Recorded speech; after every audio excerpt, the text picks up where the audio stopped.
I was standing in the middle of Lisbon, feeling completely empty. But instead of fighting it, I said, okay, take it. Drink my sadness, my tension, my frustration. I'm giving it all to you. That was the moment I realized something about myself. I've been giving the wrong way my whole life. Not with cities, but with people. Here's what nobody tells you about Lisbon. In 1755, the city center was almost completely destroyed. Earthquake, tsunami, fire. Afterwards, the destroyed district was completely redesigned. It was not simply rebuilt, but constructed anew on top of the ruins. The rubble and debris from the destroyed buildings were used to form the foundations for the new, structured city. Measures were taken to bury the dead, with many being buried in mass graves or at sea to prevent epidemics. So, Lisbon, the bright tiles, the beautiful facade, they're sitting on top of an injury that was never properly mourned. And if you're sensitive, you can feel that. Not dramatically or like in a horror movie, just as this low-level pull, like the city is hungry and like it never stopped being hungry. I felt at the moment we arrived. A drain I couldn't explain. Nothing bad happened and nobody was rude. I just kept losing energy I couldn't account for. This dragged on for a couple of days. And then at some point I stopped fighting it and said, here, take it, but on my terms. I am choosing to give this to you. That's the moment everything shifted. Because I understood something. I understood the difference between being drained and choosing to release. And I've had to learn that difference for years. Not with cities, but with people. I didn't learn people-pleasing as an adult.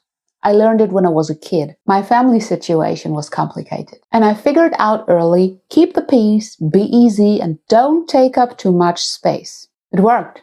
It kept things smooth. And then I grew up and I kept doing it.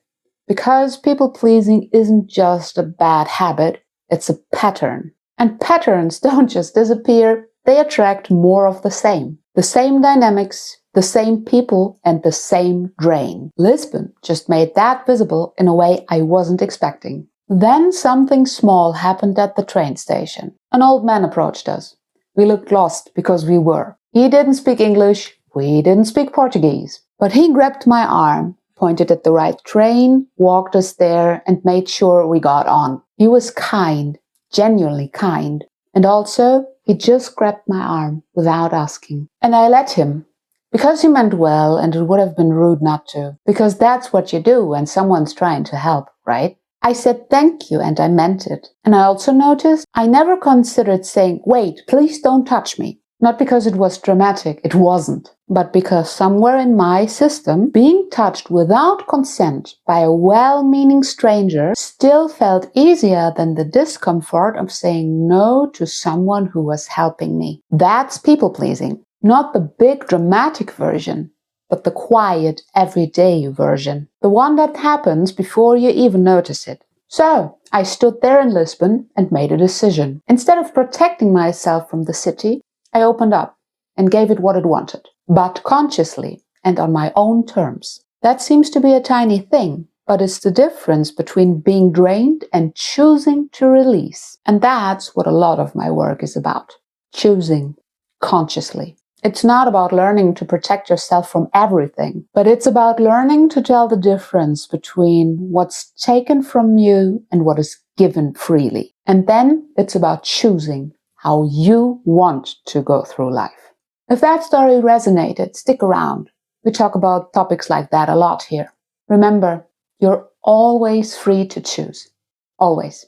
No one can take that from you, no matter how hard they try. You just have to remember that you can. And if you want to go deeper and want to learn my method, character work, I'm opening a free masterclass at the beginning of April. You can find the link in the description.